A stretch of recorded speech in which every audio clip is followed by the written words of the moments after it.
Façamos hoje a leitura dos capítulos 6, 7, 8, 9, 10, 11 e 12 do livro de Eclesiastes da Bíblia Sagrada.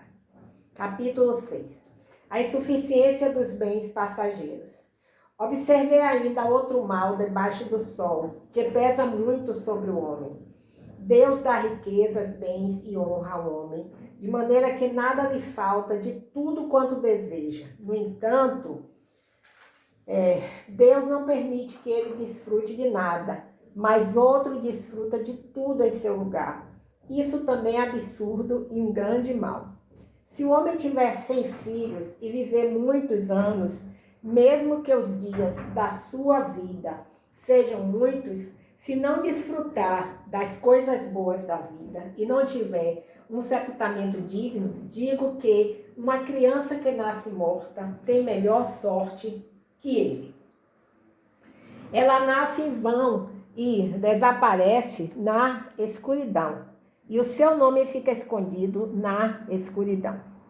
Nunca viu o sol e nunca soube de nada. Mesmo assim, o seu descanso é melhor do que o descanso daquele homem.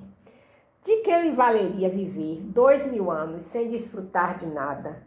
Não vão todos para o mesmo lugar? Todo o trabalho do homem é para a sua boca, porém jamais satisfaz o seu apetite. Que vantagem tem o sábio sobre o tolo? Que vantagem tem o pobre em saber portar-se diante dos outros? Melhor é contentar-se com o que os olhos veem do que ir atrás dos desejos. Isso também é ilusão, é perseguir o vento. Seja o que for, já foi chamado pelo nome há muito tempo.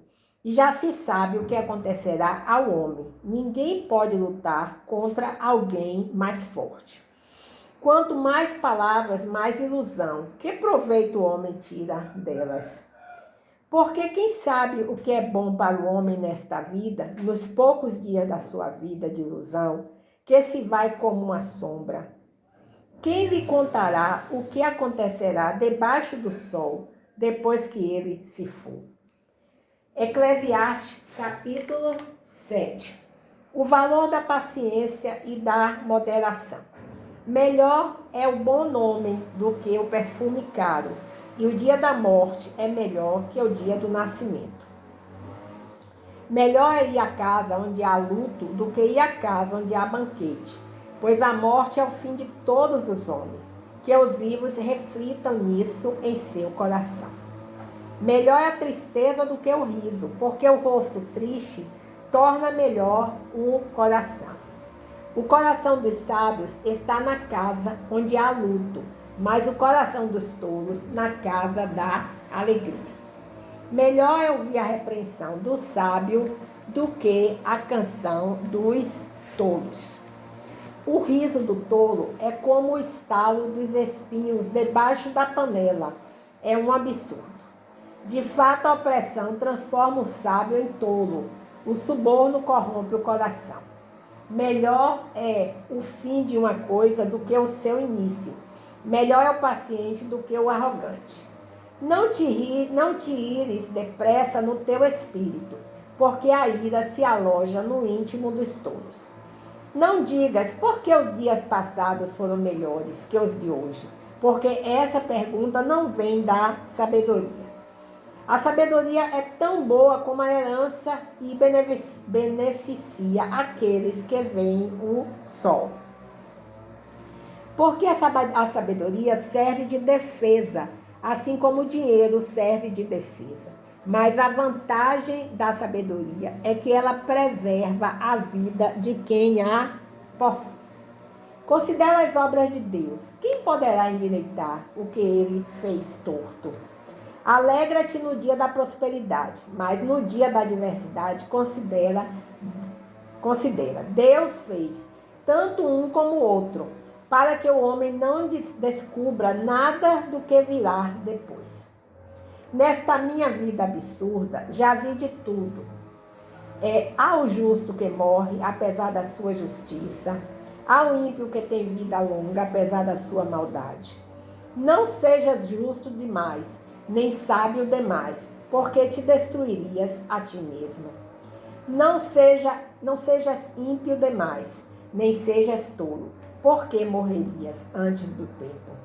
Bom é reter uma coisa e não abrir mão da outra, pois quem teme a Deus escapa de tudo isso. Glória a Deus, aleluia.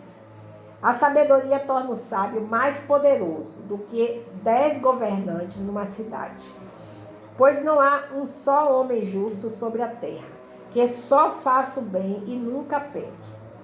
Não escutes todas as palavras que se dizem, para que não venhas a ouvir o teu servo criticar-te. Pois tu sabes também que muitas vezes criticaste outros. Tudo isso examinei segundo a sabedoria e disse: serei sábio, mas a sabedoria ficou longe de mim. Tudo o que já se foi é incompreensível e muito profundo. Quem o poderá entender? Eu dediquei o coração a aprender, examinar e buscar a sabedoria e a razão de tudo, para compreender a insensatez da impiedade e a loucura da tolice. Descobri uma coisa mais amarga que a morte, a mulher que serve de laço, cujo coração é armadilha, cujas mãos são correntes. Quem agradar a Deus escapará dela, mas o pecador será preso por ela. Vede, diz o sábio, foi isso que descobri ao comparar uma coisa com outra, e assim achar a causa. Causa que ainda busco, mas não achei. Entre 1000 homens, achei apenas um justo, mas entre todas as mulheres não achei nenhuma. O que descobri foi apenas isto: Deus fez os homens justos, mas eles buscaram muitas complicações. Eclesiastes, capítulo 8. A obediência devida ao rei. Quem é como o sábio, que sabe a interpretação das coisas? A sabedoria do homem faz brilhar o seu rosto e transforma a dureza do seu rosto.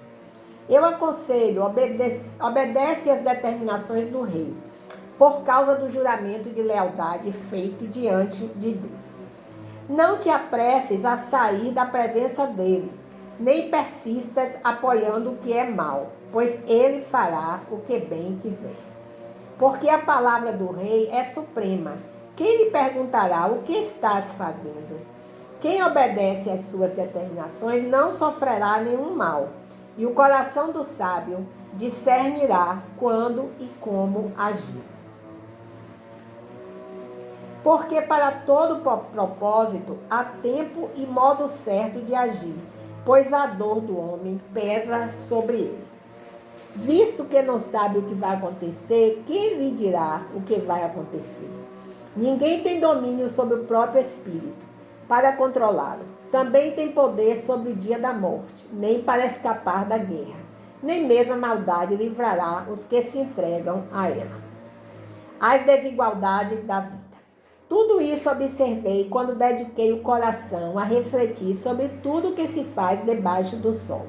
Há épocas em que um homem tem domínio sobre outro homem para arruiná-lo. Vi também os ímpios serem sepultados, os que antes entravam e saíam do lugar santo, e foram elogiados na cidade onde havia feito mal. Isso também é absurdo.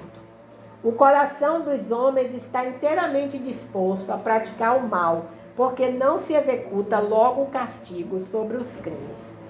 Ainda que o pecador cometa um crime 100 vezes e tenha vida longa, eu sei com certeza que tudo irá bem aos que temem a Deus, aos que o reverenciam. Porém, nada irá bem para o ímpio. Não terá vida longa e passará como uma sombra, pois não teme a Deus. Ainda há outro absurdo sobre a terra. Há justos que sofrem como se fossem ímpios, e há ímpios que são premiados como se fossem justos. Eu disse que também isso é absurdo. Por isso exalto a alegria, porque não há nada melhor para o homem debaixo do sol do que comer, beber e alegrar-se. Isso o acompanhará no seu trabalho, nos dias da vida que Deus lhe dá debaixo do sol. Glória a Deus, aleluia. A obra de Deus é insondável. Quando dediquei o coração a conhecer a sabedoria e a observar o trabalho que se faz na terra, pelo que não conseguem dar sono aos seus olhos, nem de dia nem de noite, contemplei tudo o que Deus tem feito e vi que ninguém pode compreender a obra que se faz debaixo do sol. Pois, por mais que o homem se esforce para entendê-la, nada achará. Embora o sábio afirme que a entende, nem por isso poderá compreender. Façamos agora a leitura do capítulo 9 do livro de Eclesiastes, da Bíblia Sagrada. Dediquei o coração a refletir a respeito de tudo isso e cheguei à conclusão de que os justos e os sábios e o que eles fazem estão nas mãos de Deus. Se é amor ou se é ódio, ninguém sabe o que os aguarda.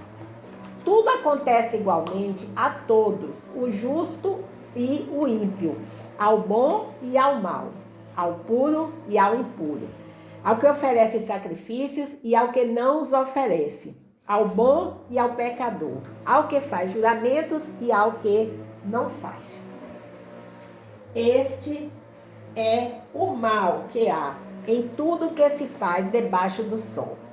O mesmo acontece a todos. Além disso, o coração dos homens está cheio de maldade e de insensatez durante toda a vida.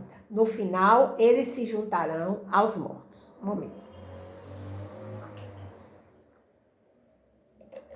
Há esperança para todos os que estão entre os vivos, porque melhor é o cão vivo do que o leão morto. Pois os vivos sabem que morrerão, mas os mortos não sabem de nada. Não haverá recompensa para eles e não se tem mais lembrança deles.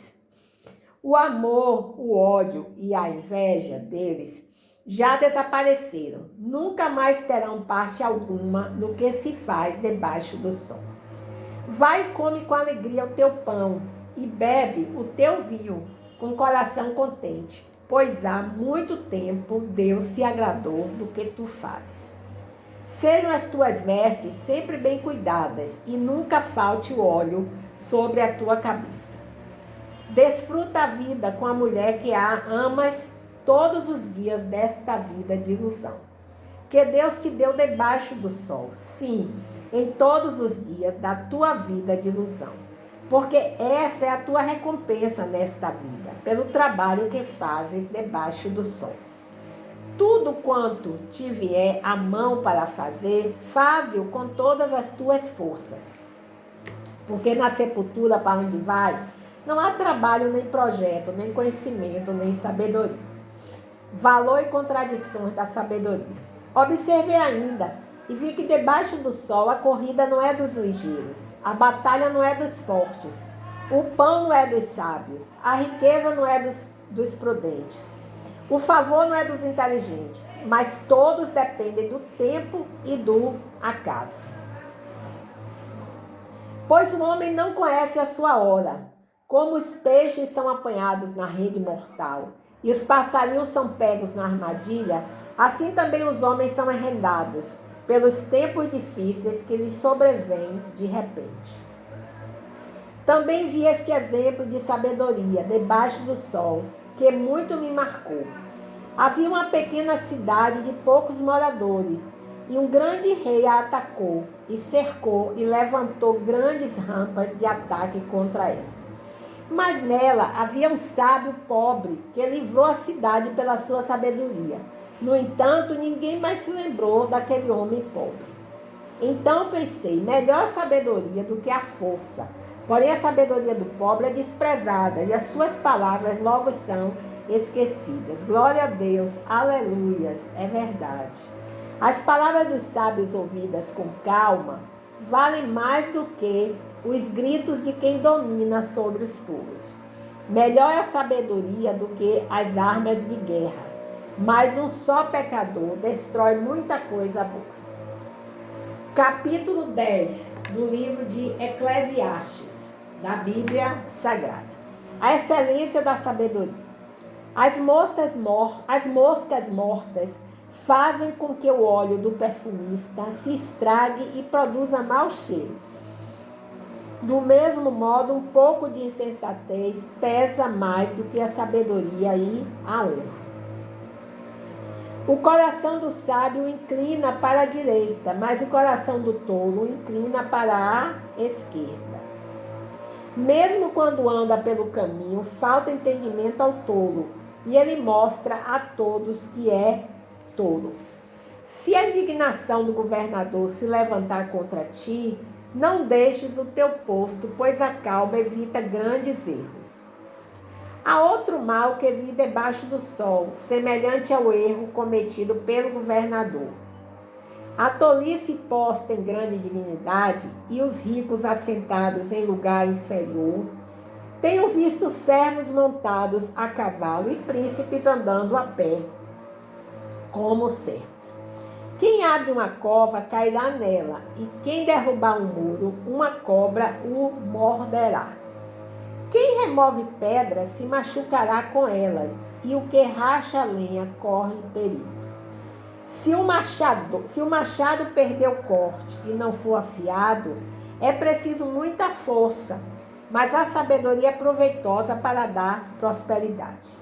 Se a cobra morder antes de estar encantada, para que existe o encantador?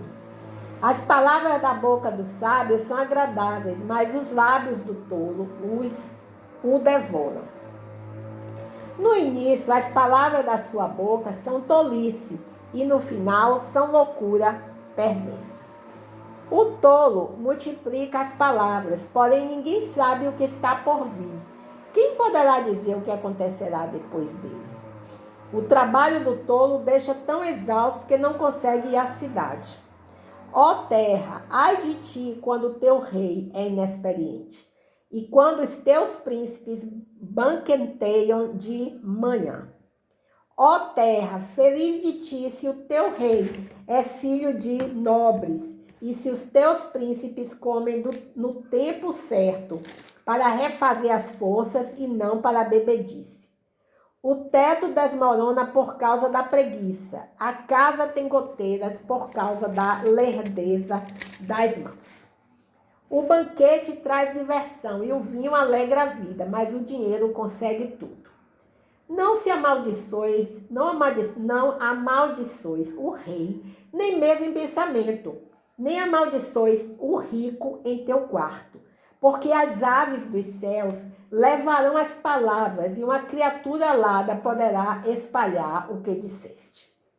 A importância da ação no tempo oportuno. Esse é o capítulo 11 do livro de Eclesiastes, da Bíblia Sagrada. A importância da ação no tempo oportuno. Lança o teu pão sobre as águas, porque depois de muitos dias tu o reencontrarás. Reparte o que tens com 7 e até com 8, porque não sabes que mal cairá sobre a terra. Quando as nuvens estão cheias de água, derramam-na sobre a terra. Quer uma árvore caia para o sul, quer para o norte, no lugar em que a árvore cair, ali ficará. Quem observa o vento não semeará, e o que olha para as nuvens não colherá. Assim como não sabes o caminho do vento, nem como se formam os ossos no ventre do que está grávida, assim também não compreendes as obras de Deus, que faz todas as coisas. Planta a tua semente pela manhã, e não detenhas a tua mão à tarde, pois não sabes qual das duas crescerá, se esta ou aquela, ou se as duas serão igualmente boas. A luz é doce e ver o sol é agradável. Portanto, se o homem viver muitos anos, alegre-se em todos eles. Porém, lembre-se dos dias de trevas, porque serão muitos. Tudo o que está para acontecer é ilusão. O preparo para a velhice e a morte. Glória a Deus, aleluia. Jovem, alegra-te na tua mocidade e anima o teu coração nos dias da tua mocidade. Segue pelos caminhos do teu coração e pelos desejos dos teus olhos. Porém, sabe que Deus te trará o juízo por todas essas coisas. Afasta a angústia do teu coração e remove o sofrimento do corpo, porque a mocidade e o vigor da vida são transitórios. Agora vamos ver o capítulo 12, que é o último capítulo de hoje, né, do livro de Eclesiastes, da Bíblia Sagrada. Lembra-te do teu Criador nos dias da tua mocidade, antes que venham os dias difíceis e cheguem os anos em que dirás, não tenho prazer neles. Antes que o sol e a lua e as estrelas se escureçam e as nuvens voltem depois da chuva, quando os guardas da casa tremerem e os homens fortes andarem curvados e cessarem os moedores, por já serem poucos, e os que olham pela janela se escurecerem, quando as portas da rua se fecharem, quando diminuir o barulho do moinho e acordares com o canto dos pássaros e silenciar o som de todos os cânticos, quando temeres a altura e te assustares pelos caminhos, quando florescer a amendoeira, o gafanhoto for um peso e o desejo já não se despertar, o homem vai à sua morada eterna e os pranteadores já vagueiam pelas ruas. Antes que se rompa o cordão de prata, ou se quebre o copo de ouro, ou se despedace o cântaro junto à fonte, ou se desfaça a roda junto à cisterna, e o pó volte à terra como era, e o espírito volte a Deus que o deu. Que grande ilusão! Tudo é ilusão, diz o sábio, tudo é ilusão. Além de ser mestre, o sábio também ensinou conhecimento ao povo. Refletiu, examinou e organizou muitos provérbios. O sábio procurou achar palavras agradáveis e escreveu com propriedade discursos plenos de verdade. Conclusão: o propósito do homem. As palavras dos sábios são como aguilhões. As palavras reunidas dos mestres, dadas por um único pastor, são como pregos bem fixados. Além disso, meu filho, atenção, produzir muitos livros é algo que não tem fim, e estudar demais deixa o coração esgotado. Agora que já se disse tudo, aqui está a conclusão. Teme a Deus e obedece aos seus mandamentos, porque este é o propósito do homem. Porque Deus levará a juízo tudo que foi feito e até tudo que está oculto, quer seja bom, quer seja mal. Glórias a Deus, aleluias. Assim, encerramos o livro de Eclesiastes, que tem 12 capítulos, né? Então, estamos aqui clamando ao Senhor Deus para que o Senhor venha pôr um fim a essa guerra desumana, cruel, brutal, entre a Ucrânia e a Rússia. Em nome de Jesus que nós oramos. Amém. Glórias a Deus. Aleluia.